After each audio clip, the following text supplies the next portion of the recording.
L'invité du grand matin, c'est Fernand Gonthier, ancien directeur de la police aux frontières, auteur de La face cachée de l'immigration. C'est aux éditions Baudelaire. Et on parle évidemment de la crise de Ceuta qui fait réagir partout en Europe. Fernand Gonthier, bonjour, merci d'être avec nous. Bonjour Jacques Cardoz, bonjour. J'ai envie de vous poser la question tout simplement de votre réaction à la réunion des 27 ministres de l'Intérieur. Hier, c'était assez étonnant parce que à la suite de la crise de Ceuta, ils se sont déchirés. On a eu le sentiment qu'ils étaient tous d'accord pour ne pas être d'accord en fait, et parce que ils veulent plus de sévérité. Et puis il fallait afficher quelque chose de très politique hier, et on a eu une journée très politique où ils étaient tous là. Ah non, mais on fait unité, on est derrière l'Espagne. On a un peu le sentiment d'un double jeu, non ?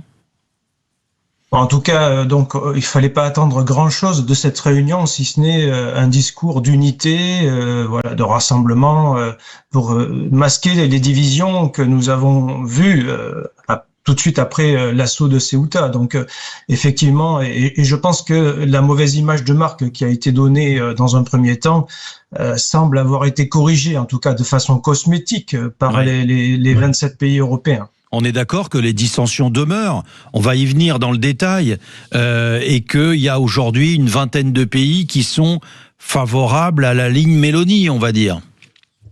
Oui, on a vu d'ailleurs que la saisine de cette réunion a été sollicitée par les pays membres et non pas par la Commission européenne qui aurait dû s'emparer de ce sujet. Et ce sont les États, 22 sur 27, qui ont saisi la Commission européenne et les autres États parce que effectivement il y a des dissensions et il ne faut pas les masquer, il faut les gérer, il faut les surmonter. Alors justement, et rentrons dans le cœur du sujet, parce que c'est en plus l'un des axes de votre, j'ai envie de dire de votre politique, en tous les cas de votre vision de la crise migratoire, c'est le principe de l'externalisation. On parle beaucoup notamment des hubs retour, j'imagine que ça en fait partie. Sur ce point-là, très clairement, la France y est opposée. Est-ce qu'aujourd'hui, il y a une majorité qui se dégage, ou en tous les cas, est-ce qu'il y a un certain nombre de pays européens qui ont envie de passer à l'acte ? Oui, alors, juste un mot sur l'externalisation. Bon, effectivement, ça peut paraître être un gros mot ou correspondre à une forme de report de charge sur les pays tiers et les pays d'origine. En tout cas, ce n'est pas le cas. C'est simplement de la coproduction. C'est un travail en réseau avec les pays sources, comme on appelle. Aujourd'hui, l'immigration irrégulière repose sur et la lutte contre cette immigration irrégulière repose sur 3 piliers. La prévention, d'une part, le contrôle aux frontières, d'autre part, et la maîtrise de notre territoire, enfin. Donc, il y a 3 sujets. Et donc, il s'agit de prévenir les départs dans les pays d'origine et les pays de transit. Si je prends un exemple qui est celui de la route de la route atlantique vers les Canaries. Vous savez que c'est une route migratoire qui a explosé. Il y a eu de nombreux naufrages avec des noyades, etc. C'est une route qui est en chute libre en termes d'interpellation, d'entrée irrégulière aux Canaries. Et là, pour le coup, c'est encore l'Espagne. C'est une chute de 71% sur l'année 2026. Donc, on sait que prévenir les départs depuis le Sénégal, depuis la Mauritanie et voire depuis le Maroc, c'est quand même la meilleure manière d'abord de sauver des gens, de lutter contre les filières irrégulières et de lutter aussi contre ces entrées qui se font de manière un peu imposée. Alors pourquoi il y a eu cette baisse ? Pourquoi ? Parce qu'on a mis en place une politique particulière ? Oui, tout à fait. Des accords ont été conclus avec ces 3 pays pour prévenir les départs, organiser des contrôles sur les rivages et en amont lutter contre les filières d'approvisionnement des moyens nautiques, mais aussi des réseaux de passeurs. Donc en fait, c'est à la source qu'il faut traiter le sujet parce que la frontière, c'est presque trop tard. Quand les gens viennent se cogner, on va dire, à Ceuta, à Lampedusa ou ailleurs, c'est trop tard. C'est trop tard et puis surtout, après, c'est un drame. Ce sont des drames humains, il faut quand même jamais l'oublier. Absolument. L'histoire des hubs retour, expliquez-nous un petit peu. Vous êtes partisan d'une forme d'externalisation. Ça veut dire quoi? Alors, on a bien compris que non, c'est pas un gros mot, l'externalisation. C'est une délégation. On donne un pouvoir à quelqu'un, mais on continue de contrôler évidemment sa politique. C'est l'idée qu'on puisse renvoyer chez eux des migrants qui seraient gérés, mais pas forcément dans leur pays d'origine. Hein. C'est bien cela dont il s'agit. Oui, tout à fait. Donc oui, c'est vrai que les hubs de retour, c'est un peu le chiffon rouge de l'externalisation et malheureusement, voilà. L'Europe permet aujourd'hui d'organiser des hubs de retour dans des pays qu'on appelle sûrs, c'est-à-dire où les étrangers ne risquent pas pour leur intégrité physique, pour leur vie, tout simplement. Et à partir de ce hub de retour, on organise leur identification et leur retour dans leur pays d'origine. Voilà, c'est simplement essayer de traiter le plus en amont possible, ne pas les laisser accéder au territoire, puisque une fois qu'on est sur le territoire, il y a des moyens très importants, des procédures très lourdes, très longues d'ailleurs, qui font que les étrangers vont pouvoir se maintenir, et on connaît le faible taux de retour qui est enregistré au niveau européen avec autour de 20% et au niveau français autour de 10%. Donc, je veux dire, quand on est sur le territoire, il y a plus de chances d'y rester que de repartir. Et c'est pas n'importe qui le dit, puisque je le rappelle, Fernand Gontier, vous êtes ancien directeur de la police aux frontières. C'est donc extrêmement intéressant de vous entendre dans le cadre de la crise de Ceuta.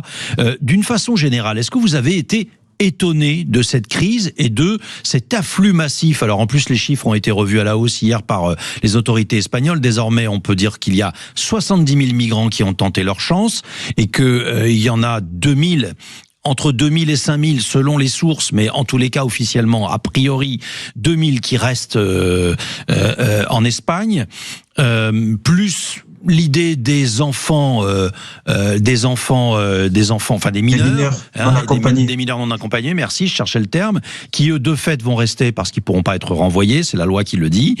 Est-ce que vous avez été étonné par cet afflux ?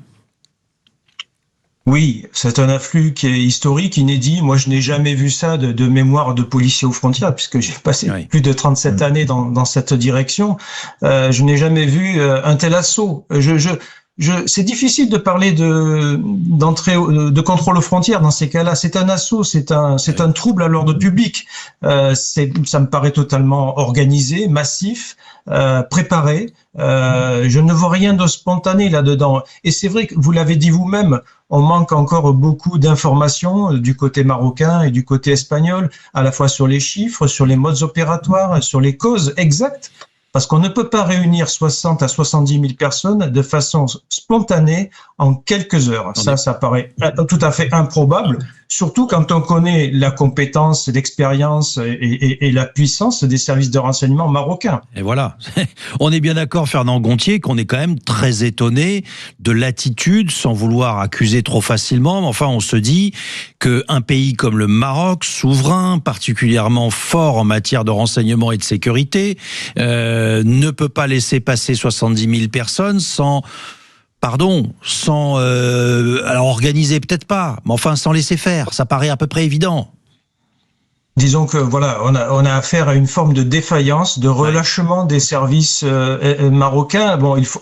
C'est vrai qu'ils ont très peu communiqué pour cette occasion et c'est presque un aveu, j'allais dire quelque part. Mais le Maroc est un grand pays avec lequel la coopération est bonne et donc on est doublement surpris à la fois de l'assaut et de la réaction des autorités marocaines.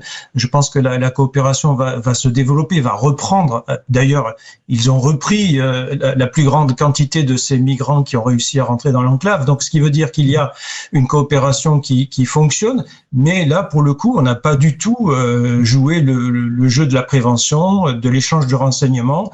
Et effectivement, tout le monde a été surpris, peut-être moins les Marocains que les Espagnols. Alors, Fernand Gontier, ancien directeur de la police aux frontières, vous avez entendu notre auditeur tout à l'heure, il dit « il n'y a pas de contrôle, ça marche pas en fait ». Donc, qu'est-ce que vous pouvez répondre à ça ?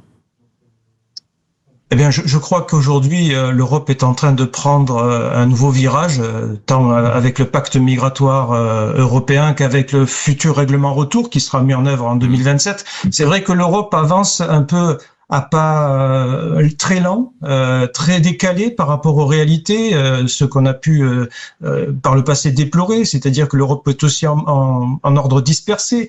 Elle traite les sujets les uns après les autres, mais pas de manière globale, de manière fragmentée. Vous avez le sentiment qu'on va passer un cap là, Fernand Gontier, on va changer d'échelle. Il y a une prise de conscience au sein de l'Union européenne sur ce sujet. Oui. Absolument, absolument. Aujourd'hui, il y a une grande majorité. D'ailleurs, regardez, hein, les 22 États qui ont écrit ce courrier démontrent une volonté de changer. D'ailleurs, quelle que soit la couleur politique de ces pays, il y a aujourd'hui une vraie réalité migratoire qu'il faut affronter et surtout préparer l'avenir, parce que le pire est à venir. Quand on regarde la démographie de l'Afrique qui va passer à 4 milliards à la fin de ce siècle, quand on sait que les États africains ne sont pas en capacité de fournir un moyen d'existence, des moyens économiques, des emplois à l'ensemble de ces générations à venir, on peut redouter le pire. L'idée, c'est vraiment d'aider ces pays. Il ne faut pas les affronter. Il faut les aider. Il faut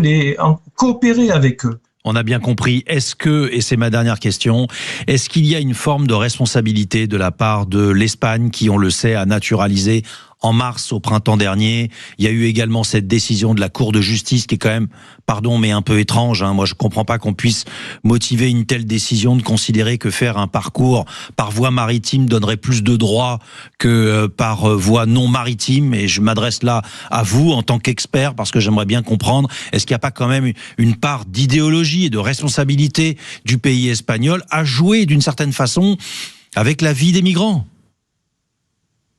Oui, il y a une forme de climat favorable à l'immigration en Espagne qui, en dehors de la régularisation qui a concerné plus d'1 million de demandes aujourd'hui, a fait état de demandes de main-d'œuvre étrangère. Alors qu'on sait très bien que le taux de chômage en Espagne est très important, il est de l'ordre de 10% avec 2 millions de chômeurs. Donc en fait l'Espagne a besoin aussi de relancer sa démographie et donc c'est vrai que il y a une forme de climat, d'ambiance favorable aux entrées, qu'elles soient régulières ou irrégulières sur le territoire espagnol et ça ne peut que donner de mauvais signaux à tous les candidats au départ. Surtout lorsque ça n'est pas organisé, parce que c'est de ça dont il s'agit. Si un pays décide d'une immigration, il en a tout à fait le droit, mais encore faut-il que ce soit organisé. C'est quand même ça le principe, et on a le sentiment que ça part en ordre dispersé. Tout à fait, c'est ce que je vous disais à l'instant en matière de régularisation. Il est tout à fait anormal qu'un pays régularise 500 000 ou 1 million de personnes sans l'accord des autres pays européens. Je veux dire, aujourd'hui, le séjour doit devenir, comme l'asile d'ailleurs, doit devenir un sujet communautaire. On ne peut pas engager, on ne peut pas être responsable si on met les autres pays partenaires devant le fait accompli. Merci infiniment Fernand Gontier, ancien directeur de la police aux frontières, de nous avoir éclairé sur ce sujet. Je rappelle que vous êtes l'auteur d'un livre sur ce sujet aux éditions Baudelaire qui s'appelle La face cachée de l'immigration, aux éditions donc Baudelaire. Et avec vous, on a bien compris quels étaient les enjeux aujourd'hui qui s'imposent aux 27.